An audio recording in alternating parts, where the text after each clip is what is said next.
इस प्रकार परमात्मा के बहुत घने शिष्य हो गए थे। अब कोई वहाँ परमात्मा के दरबार में दुख, जो परमात्मा वहाँ सत्संग करते थे, कहीं खड़े होकर किसी वृक्ष के नीचे बैठ जाते थे, तो वहाँ कोई दुखी आता था, भगवान के दर्शन मात्र से, सत्संग सुनने मात्र से उसको बहुत राहत हो जाती थी। फिर चरणों में गिरते थे, आशीर्वाद लेते थे, बिल्कुल स्वस्थ हो जाते थे, फिर दीक्षा लेते थे। इस प्रकार परमात्मा के 64 लाख शिष्य हो गए थे। 5 वर्ष की आयु में परमात्मा सत्संग करने लग गए थे, 5 वर्ष की आयु में। और बड़े बड़े ऋषि महर्षियों को फिट्टे मुँह कर दिया था कबीर परमात्मा ने।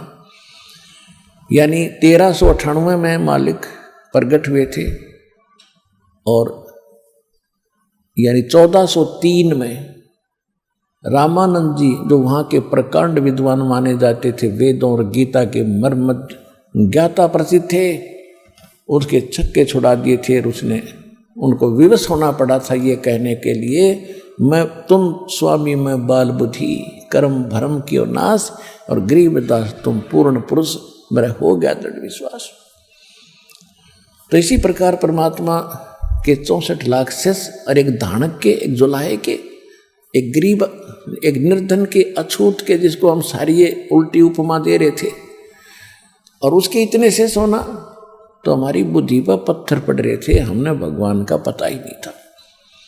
हमने तो ये भगवान मान रखे थे जिसने कोई मोटी सी गदा उठा रखी हो, या किसी ने तीर ले रखा हो, या सुदर्शन चक्र काट दे गणे ने, इसे तो भगवान सब हो जाएंगे, पुलिस वाले भगवान है, किसी हमारा डंडा और वो हाथ जोड़ के खड़ा हो जाए।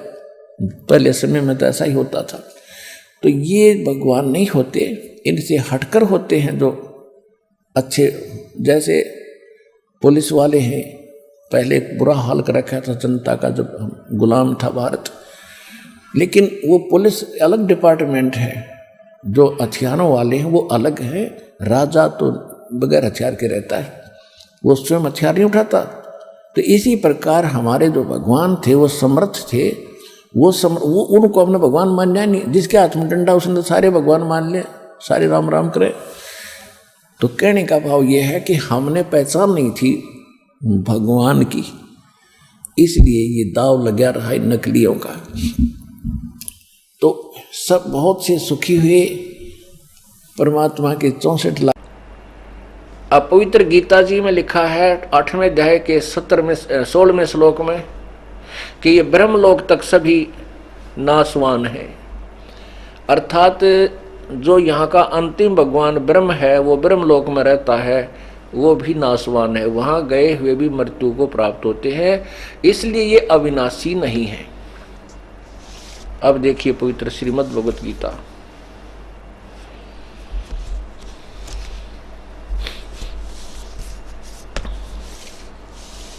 अध्याय नंबर 8 का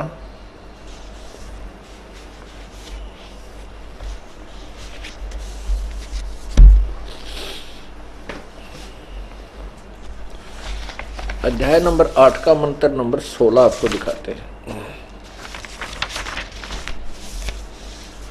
अध्याय नंबर 8 और मंत्र नंबर 16। हे अर्जुन, ब्रह्मलोक पर्यंत यानी ब्रह्मलोक तक सब लोग पुनर्वर्ती में हैं, पुनर्वर्ती हैं। पुनर्वर्ती का अर्थ है दोबारा जन्म मृत्यु होता है, सब का ये नष्ट होते हैं।